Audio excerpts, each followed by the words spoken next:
way back when. When was that? That was, I stayed November 5th to December 5th.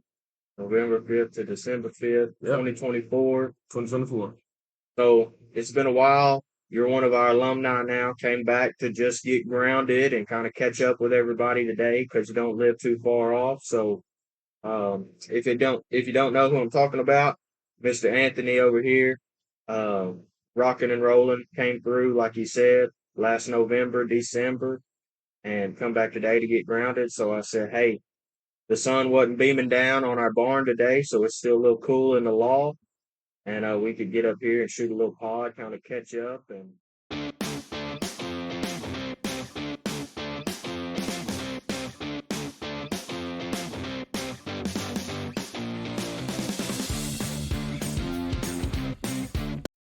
well, it don't matter if you're keeping track or not keeping track, but I don't think it's a bad thing or a good thing. Right. I think it's indifferent. It's just, you can't get so hung up on it that You it trip jacks out. you up. Yeah. And which I don't.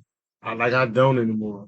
Don't forget, please hit that like, share, subscribe, comment. It really helps us to get this in the algorithm and push it out to more people. Peace. And I'd be so embarrassed to tell my sponsor at AA, because he kind of like, I could tell y'all that, and y'all are like, okay, it happened. Move on. Right. And it's like, I get grilled when I tell him that. It's like, you're not supposed to be doing that. Why'd you do that? It's just like, it's easier for you, because I don't think he's ever been rehab, and he hadn't seen this side of sobriety and recovery. He just cut it off in his 20s, and now he's in his 60s. Right. He just cut it off. And it's not that easy. And he's told me, man, I've gotten rid of a bunch of people because they just keep going back. And people are wasting my time, but it's like, I don't think people are wasting your time. You want people to be like you, but everybody's not. Everybody ain't like you. So I don't know. Every time I've told him I relapse, he gets in my, which is fine to get in my ass or whatnot. Yeah. I don't know. I'd be so embarrassed, but I could talk to y'all about it. I could talk to y'all. Because we get it. Yeah. And y'all have actually been down this road. Yeah. That's why, like, y'all are therapists. Y'all have actually been down this road. A lot of therapists, a lot of people I talk to haven't even dealt with what I dealt with. Right. So it is what it is. Yeah. You found your place, and some places they work for people. Some people will get a lot out of one type of treatment center. The next person, they ain't gonna get nothing out of that treatment center. People are different. We all learn different. We all think different. There's so many different therapies and modules and different trains of thought. And I hate to say it's kind of like church, but I mean, look how many churches. I live in Scurry. We ain't even got 1,000 people. We got 15 churches. Just when we die, it's gonna be one church. Yeah. I just don't understand. Yeah. But and I will say, until you look in the mirror at your actions and what you got going on, you will never. I mean, you won't grow. Right. You won't. Nothing was gonna help you until you sit down and be like, I definitely could have handled that a way better way. Could have did this different. So I don't know. It's. I'm glad where I'm at, and I'm still going up the hill. Yeah. Still going up the hill, but I'm way up that hill compared to where I was at. I was in the hole last year about this time. but I'm slowly just shoveling dirt back in that hole. Yeah. I know you've been going through some personal things. We ain't gonna talk about that. Um, Personal things to be processed personally. Yes, All sir. right, we ain't trying to process that stuff on the World Wide Web. Um, but you do have a lot of insight into recovery and how things are when you get back home once you leave treatment. So um, we did your first interview when you were just about to leave. You and one of our other clients, and I kind of want to check in with you now, see how things have been for you, see how the road has been since you left here. And I'm gonna use a word that boss man is gonna get onto me for, and that's expectations. Was First question for you: was it as easy as you expected it to be to stay sober once you left treatment? Absolutely not. Good answer. The reason I would say for me it was a bit more difficult because I went back into my environment that I just left. However, I went back in that environment and I stayed sober for quite some time. And that's because I made myself, I changed my people, places, and things. I put myself in places where I didn't used to be. I changed the people who I was around, and I changed the things I do. I I got busy, and I made myself do the work. And I actually the IOP that I was on with Benny and a few more people in our group that helped me so much tremendously. That propelled me to where I'm at now. Because 30 days isn't enough time to talk to somebody. Right. The more that I got to talking and the more I got to figuring out the roadmap that I'm on, it propelled me to where I'm at now. And as I look back at it, it's not even being sober isn't even the goal. The goal is handling situations that make you not want to be sober. And once you figure out how to handle situations, sobriety is it's like second to none at that point. It's so easy to remain sober because how I would handle a situation back then, and I would just want to go pick up a bottle. Yeah. But now I don't even want to go pick up a bottle because that situation is not it's not bothering me. I handled the situation better, so it is the sobriety is great because I even had a health change. I was on medication. I'm not even taking the medication anymore because I've dropped so much weight being sober. I've dropped over close to 40 pounds by just giving it up. Yes, sir. And so, if that's not a blessing in itself, if that's not a testimony, sugar, there's no good thing that comes from alcohol. There's no good things that come from drugs.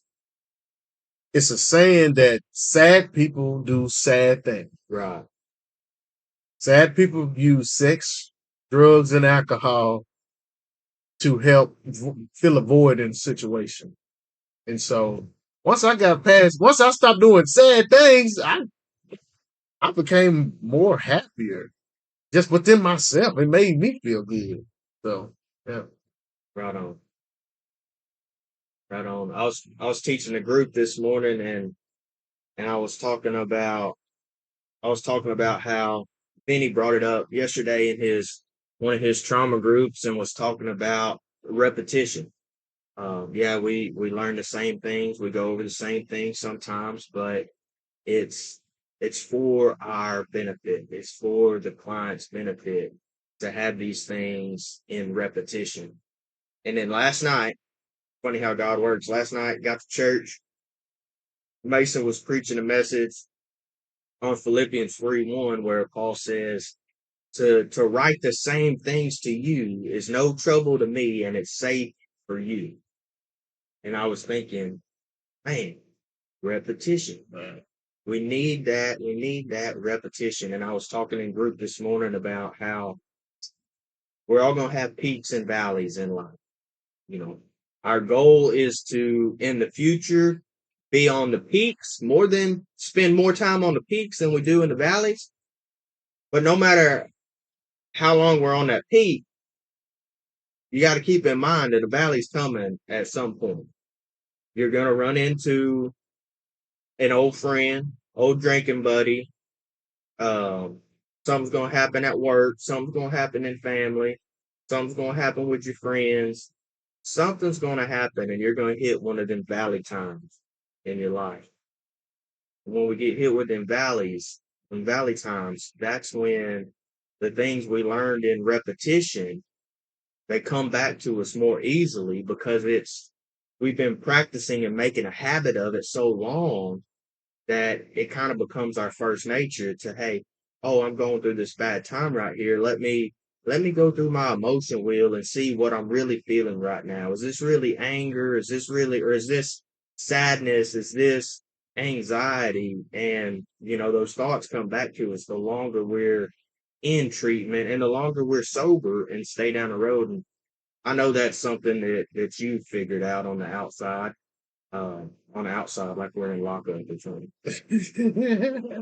But yeah. So what else is going on, man? it speaking of the repetition, I had a routine when I left here. I had a routine. It was Monday, Wednesday, Thursday, 6 o'clock.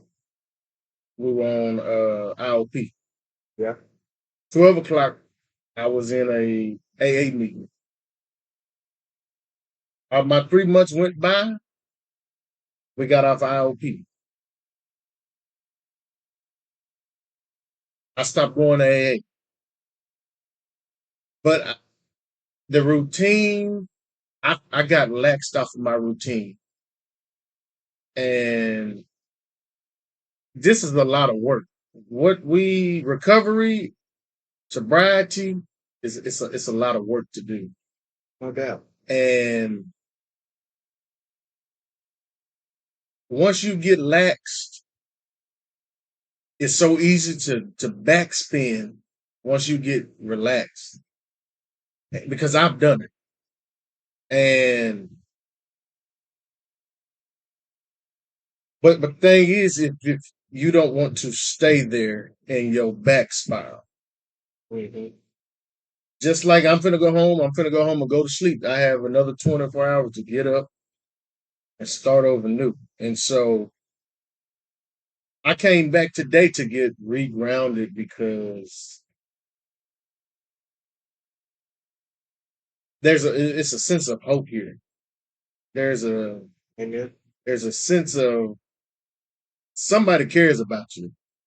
And don't nobody else care about you. If you don't think your family, friends, these people are here to care about you. And that's why I had something happen over the weekend, past couple of weeks, but I recognize that I can see a backspin coming. And so I got right on the phone and called here and I said, no, we ain't doing this again. Right. I'm not allowed. I'm not about to allow myself to do this to myself again. Right. This ain't got nothing else to do with nobody. It has only thing to do with me. Yeah. So I got on the phone and I made my phone call and said, hey, I need to come in because I don't want to do this again and I need help. And where in the past I was quiet. I said, no, I could just do this by myself. I can call God. I can ask God to deliver me from this, but sometimes God puts you in places to where you can go call somebody to get help. Yeah, it's good to call God, but God placed hidden notes in my life for a reason to where I can go get some help here on earth. Right. You know, and so me and God we're on the same page, but God he led me to hidden notes. Right. Right. And it's crazy because when I was looking for a rehab facility, I was just looking to go to appease a court. Yep. And the first place that popped up was Hidden Notes. And I wasn't expecting to find no Hidden Notes. And let me tell y'all, it is hidden. It is back off in the old tree. Oh. But it's crazy how this was the first place that came up on Google. And I called them, and the rest is history. My life has done a whole 180. And I thank God for them every day. And I practice so much of the stuff I learned here in just 30 days that I was here. I practice it so much. I handle situations way better than what I used to handle. I used to get just angry at my siblings. I used to get angry just at my dad, my mom, just angry with everybody. And I got home after Hidden Notes. Are you okay? What's wrong with you? Man, you're not bothering me anymore. I'm good. I'm excellent because I learned how to deal with my emotions. I learned how to deal with situations. I learned how to deal with people. And this is what Hidden Notes teaches you why you are here. So if you have the opportunity, if you need to come here, if you just need to get away, if you need to stay here, I would 100% recommend this place because I've seen several other treatment facilities. You're a number there. At Hidden Notes, you are a person. You are whatever name is on your birth certificate. This is who they're gonna call you, and this is what you are going to be. And they want to bring you back to life, bring you back to where you can go out and help another person who may be lost or may be down dealing with the same thing. And so, like I told you before, Hidden Notes saved my life, and I hope they get to save yours in the process of you coming and attending this treatment facility. So, Appreciate that, Anthony.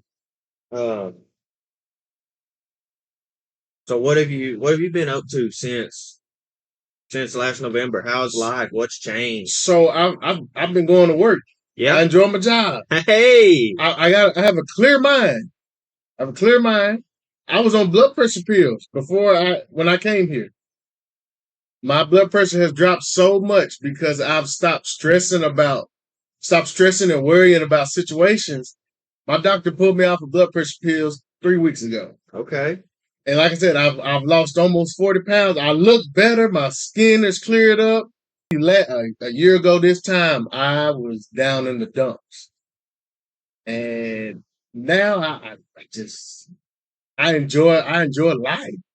I really enjoy life. Yeah. And I still now I'm getting better back to start working my little 5-6 jobs. Yeah. But that's what I like to do. I like to Right. be out in nature and making money while I'm out there. And so I still do that. I still work at my funeral home. So I still do that, and I'm enjoying life now instead of going through the motions. Right. I'm enjoying it. And if I'd have told you I'd have been here a year ago today, We've been straight up lying. I'd just looked at you and laughed. I said, "Please get out of my face." Yeah. But I attend my AA meeting. I was about to ask that. You still go to groups? I still go to those. Still go. I attend Sunday school now. I go to a Sunday school. I haven't been to Sunday school in years. Yeah. How's that? It's an older crowd. Okay. But I get more out of Sunday school than I do church. I I felt like I was going through the motions there for a while Yeah. until we actually dive deep into the word, Yeah. because most pastors, not most of them, a lot of pastors are up there just telling people what they want to hear instead of breaking down the word, Mm-hmm. because It's listen. yeah, that's how you get people just to, you're a hype man Yeah, at that yeah, point. yeah. Until you actually go and study the word, you'll be like, they were going through the same stuff we were going through. And they have to call on God just like we have to call on God. But it took me to do some actual studying for me to realize, like, the Bible's just repeating itself over and over again. We're living in Sodom and Gomorrah. We're living in the last days. There's rumors of wars, but they all have the same. Everybody has the same story. They called on God. Right.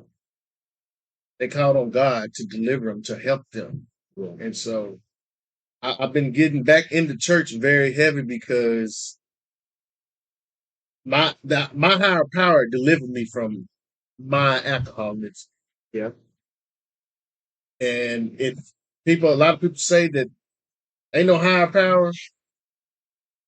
I'm telling you, by the time you get done dealing with what I dealt with, the only person you're gonna want to call on is God. That's the only person you can be able to call on, because you can't call on your mama, can't call on your daddy, your brothers, sisters.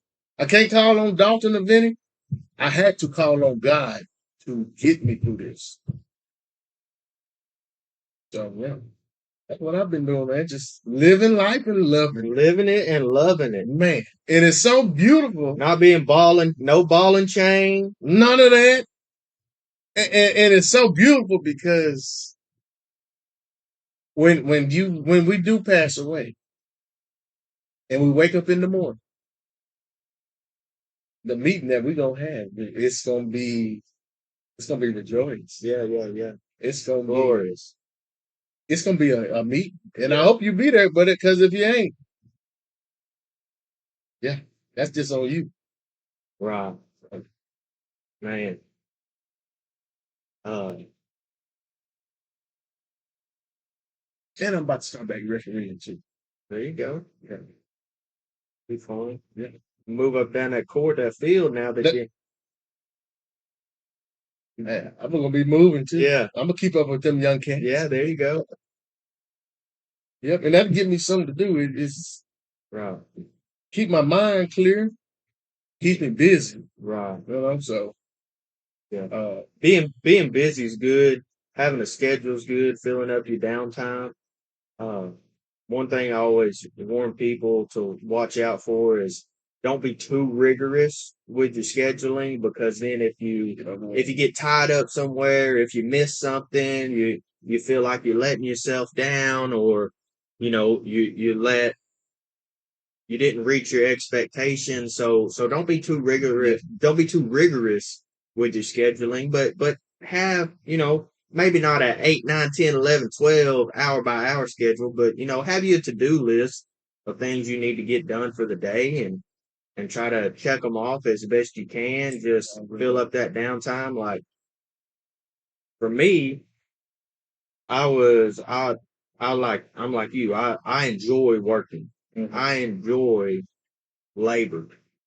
Um, so 8 to 6, 8 a.m. to 6 p.m. That was never.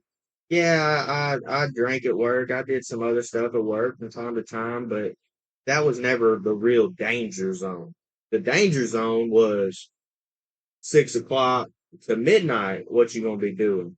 So that's the time where I really had to have a to-do list or a schedule of what am I doing when I get off work, where am I going, who am I with, try to fill that board time when you're not at work. That way, you know, you don't go back to the bad. Yep. I think that's a good thing, but you can't be too hard on yourself. You gotta give yourself some wiggle grace. room. Yeah, Give yourself some grace. Yeah. for real. And I know you talked about expectations, and I know that's a word we don't use right here. Uh huh. And when I left here, I was expecting people to still help me. It with my father and whatnot. I was still expecting, and it wasn't happening. And I could see myself starting back getting angry. And I I said, we talked about expectations while we were inside. If you expect somebody to do something and they don't do it, they're not being effective. You're being effective. And you getting upset because you expect somebody to do something, it just drives you right back down a road that you expectations is what's got me here. Right. This is what sent me down that road of where I was at. But if you don't make what you want known clear, people aren't mind readers. And I think I tell my wife that all the time. I ain't no mind reader. I'm not a mind reader. I'm not a mind reader. And I'm a person, if I see something that needs to be done, I'm just gonna do it. Right. It's not on a lot of people's radar. Right. A lot of people, well, you didn't tell me to do it. Right. You see it needs to be, but that's my expectation. Mm-hmm. Expectations will get you sit in places where you don't want to be sitting at. Right. Yeah. So just don't even have them. You ask what you want. If they don't do it, I won't ask you again. I'll go do it myself. Right. Yeah. That's one thing. One thing Benny says is expect nothing, hope for something. And that's great. I think that's one of the best ways to look at it is, especially dealing with other people. Can't expect nothing out of them. No. Can't expect nothing out of nobody else. Because why? I can't control nobody else. I can't even control my own desires and urges half the time. Nope. So I keep a little expectations on myself to show up, do the job, do what you're supposed to do, be a good man, be a good father, but I still let myself down in those areas. But when it's an expectation I have on myself, I know I'm probably not going to reach that expectation anyway, so it isn't so detrimental. It isn't so painful when I see that I didn't reach it. But when I got expectations on somebody else and they let me down, well, that can just shatter your whole day. So just stay away from it. Stay away from it. And I don't know. I think I know I said this on IOP. Me and my little brother were working cows one time when I got out of here. Uh-huh. And I'm not pleasant when we working cows. Who is? Some cows had got out where we were working them. And I saw them get out, but my little brother didn't see him get out. So I just walked around and he said, "What you doing over here? Did you send them cows?" I said, "No, they got out." He said, "You're not mad?" I'm not finna let that upset me. No, he said, "Dang, that place really changed you." I said, and that's what I knew. I said, "Wow, I could see it. I could see it now." Because yeah, I'm dark and I used to get red. But yeah, no, it when hearing other people tell me that, man, you really changed. That really makes my day because the work that I put in, that I have been putting in and still putting in, it has brought me from a mighty long way from where I was at. I promise you, it brought me a mighty long way. Oh yeah, I can tell, man. I can tell. I remember you when you first got here. I know. I'm ready to go. Yeah. Hit the road, Jack. I'm ready to go. Man, but I had to look in the mirror, man. I really had to look in the mirror at myself and say, "No, man, you are screwed up. Yeah, you're a screwed up individual. You need help." Yeah, so we all need help. Yeah, it helped me, man. I ain't lying to you. It helped me tremendously. That's good, man. That's good. So when you stay sober long enough to see the rewards of sobriety, that's what that's what keeps you going. When you're able to handle situations better, when you're able to handle stuff with a clear head and not you know lose your temper and act like a fool. When you're able to do that, that's so rewarding in itself. priceless. It makes you want to stay sober so you can keep living that way. Yeah. It's cool to see somebody get it. Yeah, man. And if don't nobody else got it. And like I work like as an extension agent. If I help one person at a program or anything, I've done my job. Yeah. And y'all done your job. If you help one person, if you can't help nobody else, you help me. So I'm gonna hang on to that too. it helped me, and I'm glad I got it while I was young because this ties into what we were talking about. How I'm dealing with a lot of people now. I go out and see how people operate. First thing I say, boy, you need to go hit notes. You need to go straight to hit notes. Uh-huh. But I didn't realize it until I left here. Man, a lot of people have a lot of trauma that they have not unfolded. Yeah. And not only are they having issues, their trauma is affecting this person, that person, this person, that person. And it's like a domino effect, man. And it's really sad to watch now that I have a sober mind and a clear mind and I've done some internal work on myself. You almost don't want to deal with people. Right. And it's sad to say that is very, but you can't avoid people. Right. You can't avoid people, No. but you handle them. You handle them in a way that they need to be handled. And when you realize that there are a lot of 50 to 60-year-old, 14-year-olds, Right. They ain't never dealt with their problem. you never dealt with that at 14, but you're 70 now. Still acting like 14.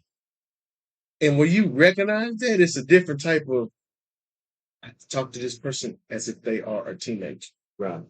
And so it just helps you handle people better. Like once you've done the work on yourself. Right. So you can see that about people because you've done the work, but they can't see it.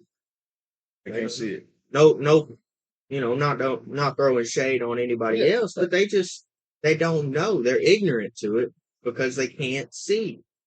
They're stuck at a trauma. They're stuck at something that happened in the past, and they're not growing. Yeah.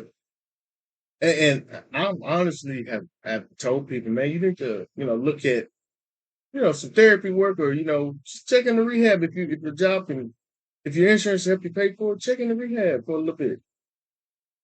But I don't need that. Yeah. And then when I know that, when I hear that, the word denial comes up and I say, I got forced to do it. But I was just right there where they at now. I was just in that moment. And so I'm glad God allowed me to come do the work because man, I'd still be out there in denial just like they are. So Yeah. it made a huge difference. Really. Yeah. It don't matter. It don't matter what brought you into treatment. I'm about to write a blog on this. It don't matter what brought you into treatment. The reason you came into treatment is not enough to keep you sober. Let's say it was court. Let's say it was mandated. That's not enough to keep you sober in the long run. Most people do their 30 days and then they're right back at it once they appease the court. Um, Fear is not enough to keep you sober in the long run. But like we were talking about earlier, once you see the rewards of sobriety, that's what's going to keep you sober. That's why you want to stay sober. Is you can see the growth in yourself. Yeah. People that people that don't know, they just don't know. They gotta, I hope they get over that denial. Yeah. without something bad happening. And you know what's crazy is I was out for 2 days in camp. PWI. I thank God that I did not choose the 2 days. Because I'll probably be on my third or fourth right now. Right. The way I was carrying on with it. And everything worked out for like I told you, God sent me here for a reason. Yeah. Okay. Because I was off for 2 days. Off for 2 days. Well, I'm glad you came. Glad you're doing so good now. And we'll see you next time you come back. Yes, sir. Yes, sir. All right, let's get in there to Laura's group. Yeah. How was the alumni day? How'd that go? It